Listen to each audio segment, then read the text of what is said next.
Salam, hər vaxtınız xeyir, dəyərli 6-cı siniflər. Hər birinizi bir daha xoş gördük kanalımda. Mənim üçün özəl olan, dəyərli olan izləyicilərim, hər birinizi ilk öncə buradan salamlayıram, sevgilərimi göndərirəm.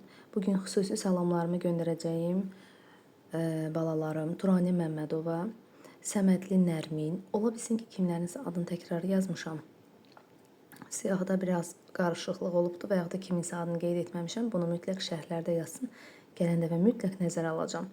Səmədli Nərmini, İsmailova Aysunu, İskəndərli Aylini, Attila Musayevi, daha doğrusu keçən səfər mən Attila Musayeva deyəsən yazmışam və qarışıqlıq olub. Yəni gözümdən qaçıb, mən nədənsə Musayeva kimi qeyd etmişdim.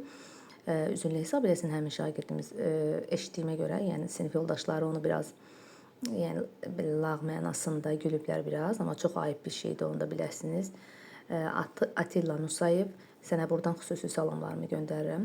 Turanə Məmmədova, Nəsirli Gövhər, Nigar, gör nə gözəl adlardır. Həsənli Nəzrin, Nigar xanım soyadını qeyd etməmişdi. Hüseynova Vahid, Hüseynov Vahid, bax bunda da səhvlik etmişəm. Həsənova Zəhra, Məcidli Zeynəb, Hüseynli Xatun, Əliyeva Zəhra və Aygün növbəti səhifəmizdə. Aylin Aslanlı, İbrahimli Leyla, Rızayeva Umayra, görünən maraqlı adlar var. Sultanlı Əli, Quliyev Əli, Nərmin Nuri, bu da maraqlı soyad ad. Ələskərova Fatimə, Xədicə Quluzadə, nədənsə bilmirəm, mən Xədicə adını çox sevirəm. Aslanova Rəhmey, bunu mən biraz düzü bilmədim necə qeyd edeyim. Ya bacılar da qeyd etmişəm, ya necəsə biraz qarışıqlıq olub, onu da yazarsınız şərhlərdə, gələn dəfə düzəldəcəm. Aslanova Rəhmey, İnci Əsra Raşid. Bunlar deyəsən hamısı, yəni bacı qardaşlar. Onları mütləq qeyd edeyim mənə və Əsma Miriyeva, bunu da ən son qeyd elədim. Kimlərinsə adı qalıbdır. Gəlin dəfə mənə mütləq desinlər, hər birinə ayrılıqda, bax buradan qəlblər qoyuram, hər birinə salamlarımı göndərirəm. Dəyərli izləyicilərim, sizlər mənim kanalımı izlədiyiniz üçün, abunə olduğunuz üçün hər birinizə təşəkkürlərimi bildirirəm. Bax burada da qəlblər qoyum balalarıma, gözəl izləyicilərimə. Burada izləyici deməyi biraz istəmirəm. Əsas odur ki, siz mənim üçün dəyərlisiniz, siz mənə bir növ şagirdlərimsiniz də, yəni öz şagirdlərimdən fərq qoymuram. Hər birinizə təşəkkürlərimi bildirirəm, sizləri çox sevirəm. Keçək dərsimizə. Bugün dərsimiz olacaq qeyri-hökumət təşkilatları. Görək bugün dərsimizdə nələr öyrənəcəyik, şəkillər, maraqlı şəkilləri var. Bunların hamısının açıqlamasını bugün öyrənəcəyik. Deməli, insanların ümumi məqsəd uğrunda sosial əlaqələr quraraq birləşməsi, hökumətdən asılı olmadan fəaliyyət göstərməsi bəşəriyyət üçün faydalıdır. Belə təşkilatlar qeyri-hökumət təşkilatları adlanır. Elə məhz adından da bəlli olduğu kimi, yəni hökumətdən asılı olmadan fəaliyyət göstərməsi, yəni bir yerdə deməli quraraq, bir sosial əlaqə quraraq birləşməsi və hökumətdən asılı olmayaraq fəaliyyət göstərməsi qeyri-hökumət təşkilatları adlanır. Qeyri-hökumət təşkilatları müstəqil fəaliyyət göstərən könüllü qruplardır. Deməli, onlar cəmiyyətin inkişafında mühüm rol oynayır. İngilis dilində də görürsünüz də necə yazılır, İngilis dilində bax belədir. Açıqlaması da burada. Qeyri-hökumət təşkilatının açıqlaması. Deməli, qeyri-hökumət təşkilatları müstəqil fəaliyyət göstərən könüllü qruplardır. Onlar cəmiyyətin inkişafında mühüm rol oynayır.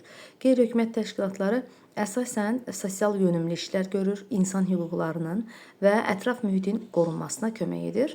Qeyri-hökumət təşkilatlar yaradılarkən nizamnamələrində göstəriləcəkləri, yəni gələcəkdə hansı fəaliyyətlər göstərəcəkləri, yəni fəaliyyət istiqamətləri qeyd edilir. Qeyri-hökumət təşkilatları bir və ya bir neçə ölkə ərazisində fəaliyyət göstərə bilər. Əksər təşkilatlar fəaliyyət istiqamətləri, yəni məqsədi dövlət mənafeyi uğrunda, dövlət mənafeyinə uyğun xidmət göstərməkdir. Bu təşkilatlar müxtəlif problemlərin həllinə dinc yolla nail olmağa üstünlük verir. Bəzi təşkilatlar dünyanın bir neçə ölkəsində fəaliyyət göstərir. Onlar əsasən eyni problemlərlə məşğul olan və eyni tələblər irəli sürən qeyri-hökumət təşkilatları birlikləridir. Burada da görürsünüz Greenpeace. Greenpeace deməli qeyri-hökumət təşkilatçıları ətraf mühitin qorunmasına dair etiraz aksiyasıdır. Greenpeace ümumiyyətcə ətraf mühitin qorunmasına dair bir təşkilatdır. Növbəti baxaq görək. Dünyanın ən güclü qeyri-hökumət təşkilatlarından biri Greenpeace. Greenpeace yaşıl sülh deməkdir açıqlaması. Bu təşkilatın üzvlərinin sayı 3,2 milyon nəfərdən çoxdur. Təşkilat dünyanın 40-dan çox ölkəsində fəaliyyət göstərir. Ötən əsrin 60-cı illərinin sonlarına yaxın Amerika Birləşmiş Ştatları hökuməti Alyaska sahilindəki kiçik bir adada nüvə sınaqları keçirmək qərarına gəlir. Seysmik cəhətdən təhlükəli olan bu ərazidə qorxulu silahın sınaqlarını dayandırmaq məqsədilə etirazçı qrup yaranır. Diqqətlə qulaq asın bu hissəsinə. Qrup üzvləri cəmiyyətə çağırışlar edir və onlara qısa zamanda minlərlə insan qoşulur. Etirazlar nəticəsində 1971-ci ildə ABŞ hökuməti sınaqları dayandırmalı olur. Greenpeace təşkilatının rəsmi yaranma tarixi elə bu ildən hesablanır. Yəni yaranma mənbəyi də, hadisəsi də belə deyək, tarixçəsi də çox maraqlıdır. Hər birinə buradan təşəkkürlərimizi bildirək. Greenpeace təşkilatının məqsədi yer kürəsində təbii mühit qorumaqdır. Təbii mühiti qorumaqdır. Onlar deməli bu məqsəd uğrunda mübarizə aparırlar. Son illər Greenpeaceçilər plastik kütlələrdən istifadə edilməsi və onların tullantı kimi təbiətə atılması daha çox Greenpeaceçiləri narahat eləyir. Görürsünüz, Greenpeace'in yayıldığı ölkələr Şimali Amerikada ABŞ, Kanada, Meksikanı görə bilərik. Avropa ölkələrinin əksəriyyətini görürük burada Greenpeaceçilərin. Hətta baxın, burada Avropa ölkələrini görə bilirik. Ən azından Fransa, Almaniya, İtaliya, yəni Norveç, İsveç, bax burada Skandinaviya ölkələridir. Bax burada. Türkiyə də bura daxildir, amma Azərbaycan daxil deyil. Burada İsraildir və burada da Çin, Hindistanı, Myanmanı, deməli Malayziyadır, İndoneziyadır. Bax bu ölkələri və Avstraliya, eləcə də Yeni Zelandiya, həmçinin Yaponiya, Koreya. Bax bunlar Greenpeaceçilərin yayıldığı ölkələrdir, Cardır, Kongodur. Belə. Deməli deyir ki, Greenpeaceçilər qazanc məqsədi ilə kimyəvi dərmanlardan istifadə edərək daha çox kənd təsərrüfatı məhsulları istehsal edən sahibkarların da əleyhinə mübarizə aparırlar. Qazanc əldə etmək məqsədi ilə nə deməkdir? Yəni onlar torpağa süni gübrələr vururlar ki, məhsuldarlıq artıq olsun. Süni şəkildə yəni məhsuldarlığı artırırlar ki, bu da insan orqanizminə son dərəcə ziyanlı bir vasitədir. Onlar insanları təbii qidalara üstünlük verməyə çağırırlar. Çox sağ olsunlar. Və artıq dərsimiz qutardı, bitdi və başlayacaq bunların tapşırıqlarına baxmağa. Çox maraqlı bir dərs idi. Mənim üçün həqiqətən çox maraqlıdır. Hər şeydən, belə konkret şeylərdən adam sıxılır. Görürsünüz, belə bir materiallarımızın olmağına görə çox sevinirəm ki, əslində sizləri yaxşı yola çəkir. Bu elə-belə bir dərs sayılmır. Sadəcə dərs adı ilə keçib getməyim o dərsdən. Hər hansı bir nəticə çıxarmağa çalışın uşaqlar. Deməli, dərsimizə baxaq, suallarınızı cavablandıraq. A şəklində qeyri-hökumətçilərin embleminin hansı məna daşıdığına dair fikirlərinizi müzakirə edin. Deməli, şəkildə 8 əl, bayaqlar göstərdim, bir-birinin biləyindən möhkəm tutmuş 8 bucaqlı dairə təsvirində verilmişdi. 8 bucaq dünyanın 8 istiqamətini, yəni şimal, cənub, şərq, qərb, şimal, şərq, cənub, şərq, şimal, qərb və cənub, qərb istiqamətlərini bildirir. Yəni, bunlar əsas cəhətlərdir bu arada. Bax, bunlar əsas cəhətlərdir, amma şimal, şərq, cənub, şərq, cənub, qərb bunlar isə aralıq cəhətlərdir və bu o deməkdir ki, dünyanın hansı tərəfində olursa olsun, biz problemi həll etməyə görə birləşə bilərik. Təşəkkürlər hər birinə. Qeyri-hökumətçilərin cəmiyyətin sosial həyatı üçün əhəmiyyətini izah edin. Qeyri-hökumət təşkilatları sosial həyatda mühüm rola malikdir. Onlar öz fəaliyyətləri ilə cəmiyyəti aktivləşdirir. İnsanların öz hüquqlarını qorumağı, hər bir qurumun şəxsin məsuliyyət daşıdığı, şəxsi məsuliyyət olmalıydı. Şəxsi məsuliyyət daşıdığı vəzifələri yerinə yetirməyi yada salır, cəmiyyətin güclü olmasına dair şərait yaradır. Qeyri-hökumətçilər ictimai birlik olduqlarına görə heç kimdən asılı deyirlər. Onlar könüllü olaraq bir ideya uğrunda birləşirlər və qeyri-hökumətçi üzvlər bu təşkilatdan maddi dəstək almırlar, əksinə kömək edirlər. Ona görə də cəmiyyətdə nüfuza malikdirlər. Yəni Greenpeace gedim hansısa bir, deyək ki, vəzifəni yerinə yetirim, amma oradan hansı bir maddi nəsə umumda, yəni kimdənsə pul alım bunu eləyim, eləmirlər bunu. Sadəcə könüllü şəkildə nəyin bahasına olur olsun köməklik etməyə çalışırlar, sağ olsunlar. Deməli, Bu ikinci sualımız idi. Bəli, üçüncü sualımıza baxaq. B təsvirində ayrı-ayrı fərdlərin müxtəlif istiqamətli fəaliyyətini şərh edin. Qeyri-hökumət təşkilatçıları adətən müxtəlif sahələr üzrə ixtisaslaşmışlar.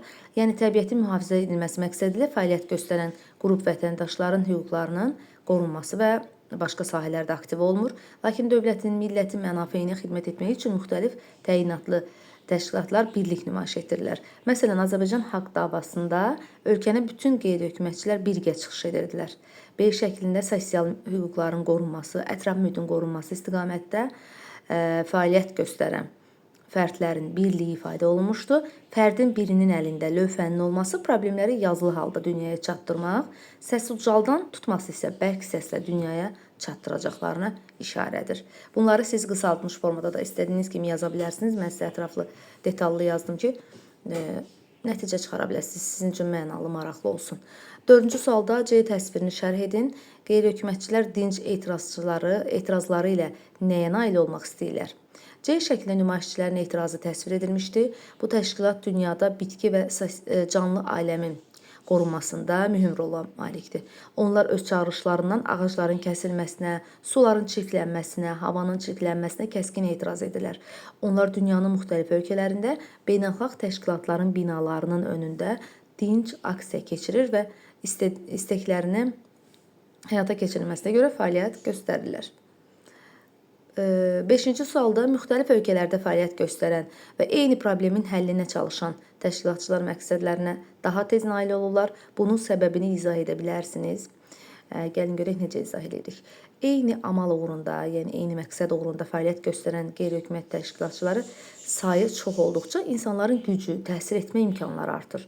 Bu isə problemin həlli üçün tez yol açır. Yəni daha sadələşdirir, rahat olur da onlar üçün say çox olduqca. Adətən təbiətin mühafizəsi ilə əlaqəli qlobal miqyaslı problemlər, neft daşınma zamanı okeanın çirklənməsidir, delfinlərin kütləvi məhv edilməsi, okeanlara axıdılan plastik kütlələr ətrafında deməli təşkilatlar daha tez birləşirlər. Bu qlobal problem odur ki, yəni hər tərəfli bütün insanları maraqlandıran, bütün insanlara öz təsirini göstərən bir problemdir uşaqlar. Eləcə də hər birimizin, sizlərin də. Ona görə bu dərsdən nəticə çıxarın ki, gələcəkdə siz də ən azından hansı bir təşkilata birləşməsəniz belə öz hüquqlarınızı qoruyun. Təbiəti qorumaq uğrunda hər şey eləməyə hazır olun. Çünki bu dünya yalnız bizdən ötürü deyil, bizdən sonrakılar da var. Özünüz yaşayırsınız, hal-hazırda yaşadığınız ərazini ən azından təmiz saxlayın. 6-cı sualda D şəklinə əsasən Greenpeace qeyri-hökumət təşkilatının embleminin mənasını şərh edin. Greenpeace, bayaq dediyimiz kimi sərbəstdir, heç bir dövlətdən asılı olmayan müstəqil təşkilatdır. Greenpeace dünyanın əksər ölkələrində mövcud olan təşkilatdır. Təşkilatın emblemi adından göründüyü kimi yaşıl rəngdədir. Green, yaşıl. Yer kürəsinin yarım dairəsində fil, flamingo, quşu, kəpənək, pələng, əl-ələ tutmuş iki insan, ağac və ağacdan heyvan təsvir edilmişdir. Şəkildə həm də qida zəncirini görmək olar. Ağaclar məhv olarsa, orada yaşayan insanlar, heyvanlar, yəni ağaclarda təbii insan yaşamır, amma ətraf ərazidə yaşayan insanlardan söhbət gedir. Məhv olarsa, orada yaşayan heyvanlar yoxa çıxmış olar və bu mesajı verilir. İnsan təbiətin bir parçası olduğunu göstərmək və onun digər canlılardan heç bir fərqi olmadığını bilmək lazımdır. Yəni biz nə olsun ki, danışırıq, yeyirik, gəzirik, bizim heyvanlardan və yaxud da bitkilərdən fərqimiz nədir? Düzdür, dünyanı idarə etməyə çalışırıq, amma nə mənada fərqimiz nədir? Onu demək istəyirəm, düzdür, insan ali varlıqdır. Mən demirəm, biz heyvanlarla bir sıradayıq, sözlərimdən düzgün nəticə çıxardaq. Yəni bu dünyanı onlarla birlikdə bölüşməliyik. Onlar da bu dünyada yaşayırlar. Sərbəst yaşamağa, sağlam yaşamağa onlar da borcludur. Köməksizdirlər, onların köməyinə yəni insanlar yetməlidir. Biz insanlar əksinə onların yaşadığı ağacları kəsək, meşələri darmadağın eləyək, onlara nə xeyir olacaq? Heç insanlar üçün belə xeyir olmayacaq. Meşələr təkcə heyvanlara ziyanı yoxdur. İnsanlar da həmin ziyandan yararlanacaqlar. Ona görə diqqət etmək lazımdır hər şeyə uşaqlar. Sonra 7-ci sualda Y təsvirinə əsasən Greenpeace-in məqsədlərini izah edin. Greenpeace-in fəaliyyət sahələri çoxdur. Onlar əsasən ekoloji tarazlığın qorunmasına xidmət edir. Y şəklində Greenpeace təşkilatının plastik qabların okeanlara axıdılmasının əleyhinə olan şüarlar təsvir edilmişdir. Məsələn, Sakit Okeanda süni ada yaranmış. Ada 10 il müddətində okeandan atılan, düşünün siz burasına baxın, 3 milyon ton plastik kütlədən əmələ gəlib. Adanın 70%-i okeanın dərin hissələrindədir. Belə adalardan Hind və Atlantik okeanlarında da yaranmaqdadır. Şimal buzlu okeanda ona görə yoxdur ki, orada insan yaşamır soyuq ərazidə, amma harda ki ərazi uyğundur, istirahət etmək üçün, nə bilim, dincəlmək üçün, yaşamaq üçün uyğundur, həmin ərazilər çirklənən ərazilərdir çox təəssüf ki. Deməli düşünün ki, 3 milyon ton plastik kütlədən ada yaranıbdır. Yəni bu dəhşət bir şeydir. Bu əlavə bir məlumat idi. Yəni istədiyiniz kimi qısalda bilərsiniz mətni uşaqlar. 8-ci sualda ev şəklindəki xəritə sxemə əsasən Greenpeace təşkilatının hansı qitələrdə daha geniş yayıldığını müəyyən edin və səbəblərinə dair fikirlərinizi. Deməli bayaqlarda göstərdim sizlərə, ölkələrin yerlərini göstərdik. Greenpeace-in deməli Avstraliyada, Asiyada, Cənubi Amerikada, Şimali Amerikada, Avropada, qismən də Afrikada yayıldığını göstərdik bayaq sizə, hətta bəzi ölkələrin adlarını çəkərək. Və 9-cu sual. Bu mövzu ilə tanış olmazdan əvvəl evinizdə istifadə olunan plastik qabların təbiətə vurduğu zərər haqqında bilirdinizmi? Bu qablardan təkrar istifadənin hansı yollarını bilirsiniz? Deməli, Yaşıl Dünya naminə, bu yaxınlarda Yaşıl Dünya naminə bir dərs keçirmişdim. Bu yaxınlar deyəndə bir neçə ay öncə. Bax, orada həmin plastik kütlələrdən müxtəlif əşyalar düzəltmişdi uşaqlar. Təkrar emalı, yəni aşılamışdıq bir növ plastik kütləni küçəyə atmaq olmaz qəti şəkildə. Bilirsiniz ki, plastik material ərimir. Yəni əriyib, çürüyüb torpağa qarışan bir material deyil. Deməli, plastik qablardan uzaq olmaq lazımdır. Bu qabların zərərli cəhətini, xüsusən təkrar istifadənin xəstəliklərə səbəb olduğunu söyləmək olar. Plastik qablardan düşünün ki, yəni onun insan orqanizmi ziyanı belə biz həmin şeyləri torpağa tökməklə, o plastik məhsulları torpağa atmaqla görün həmin torpağa nə qədər ziyan vurmuş oluruq. Qəti şəkildə zibil olaraq ümumiyyətcə çalışıb plastik qablardan istifadə eləməyin. Çalışmaq lazımdır. Düzdür, biz biraz asan olsun deyə bir çoxlarınız plastik qablardan, məsələn deyək ki, piknik eləyəndə plastik qablardan istifadə edirsiniz, amma çox zərərli bir şeydir. Onu yenidən torpağa atmağınız, ətrafı zibilləməyiniz bu ondan da betər zərərlidir. Ona görə diqqətli olmaq lazımdır. Bu qabların zərərli cəhətini, yəni onlardan hansısa bir əşya düzəldə bilərsiniz, amma özünüz üçün qida olaraq deyim və yaxud da ki, nə bilim, yemək üçün, məsələn, boş qablar, stakanlar içmək üçün hazırlanan, bax, həmin məhsullardan qəti şəkildə qaçının, istifadə etməyin. Amma onlardan hansısa bir əşyalar düzəldə bilərsiniz. Uzağı, yəni bəzək əşyası ola bilər onlardan. Yəni gündəlik istifadə üçün yararsızdır. Plastik qablardan istifadənin xüsusən isti havada olan zərərlərini qeyd etmək lazımdır. İnsanların sağlamlığını düşünən ölkələrdə plastik qabların təbii materiallarla əvəz edilməsini görə bilərik. Bəlkə də xarici ölkələrdə olmuşsunuz. Belə kağızdan düzəldilən stakanlar var. Düzdür, ona da kimyəvi maddələr toxunur. Nə qədər olmasa kimyəvi maddələrdən düzəldilir. Amma plastik maddələrdən yəni ən azından daha xeyirlidir. Gələcəkdə qeyri-hökumət təşkilatı yaratmaq istərdinizmi? Yaratmaq istədiyiniz təşkilatın fəaliyyətini hansı istiqamətdə görürsünüz? Özünüz üçün bunu, yəni bu suala şəxsi fikirləriniz əsasında cavab verə bilərsiniz. Ən azından, məsəl üçün, təşkilatınızın adını yazın. Təşkilatda nələrə üstünlük verərdiniz, nə üçün yaradardınız?